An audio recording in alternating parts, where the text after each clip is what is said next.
குலதெய்வ கோவிலில் இருந்து கட்டாயம் வீட்டிற்கு கொண்டு வர வேண்டிய 5 பொருட்கள். கோவிலுக்கு போகும் பொழுது மறக்காதீங்க.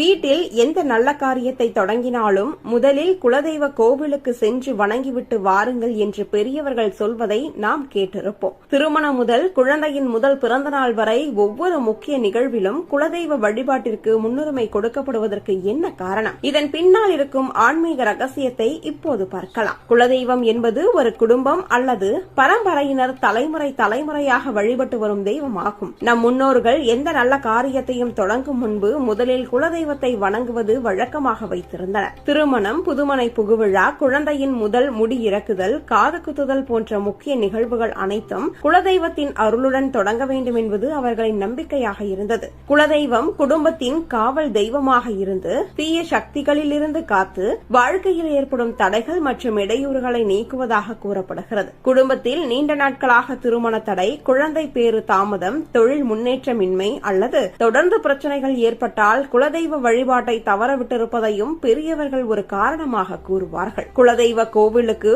ஆண்டுக்கு ஒரு முறையாவது குடும்பத்துடன் சென்று வழிபடுவது நல்லது என்று கூறப்படுகிறது. முடிந்தால் குடும்ப உறுப்பினர்கள் அனைவரும் ஒன்றாக சென்று அபிஷேகம், அர்ச்சனை செய்து நேர்த்திக் கடனை நிறைவேற்றுவது சிறப்பானதாக கருதப்படுகிறது. இதன் மூலம் குடும்ப ஒற்றுமை அதிகரிப்பதுடன் முன்னோர்களின் ஆசீர்வாதமும் கிடைக்கும் என்பது ஐதீகம். குலதெய்வ கோவிலுக்கு செல்லும் பொழுது வெறும் தரிசனம் செய்துவிட்டு வராமல் குடும்ப உறுப்பினர்கள் அனைவரும் ஒன்றாக அர்ச்சனை செய்து தேங்காய், பழங்கள், மலர்கள் போன்றவற்றை சமர்ப்பித்து வழிபடுவது சிறப்பாக கருதப்படுகிறது. மேலும் கோவிலில் வழங்கப்படும் திருநீரு, குங்குமம், தீர்த்தம், பிரசாதம் போன்றவற்றை பக்தியுடன் வீட்டிற்கு கொண்டு வந்து குடும்பத்தினர் அனைவரும் பயன்படுத்துவது வழக்கமாக உள்ளது. பலரும் கோவில் வளாகத்தில் உள்ள புனித மரங்களை வணங்கி அங்குள்ள மண்ணை சிறிதளவு கொண்டு வந்து பூஜை அறையில் வைத்துக் கொள்வதும் வீட்டை சுற்றி தூவுவதும் நன்மை தரும் என்ற நம்பிக்கை உள்ளது. அதேபோல் குலதெய்வ கோவிலுக்கு செல்லும் போது முடிந்தவரை குடும்ப உறுப்பினர்கள் அனைவரும் ஒன்றாக செல்வது நல்லது என்று பெரியவர்கள் கூறுகின்றனர். வழிபாடு முடிந்த பிறகு அன்னதானம் செய்வது,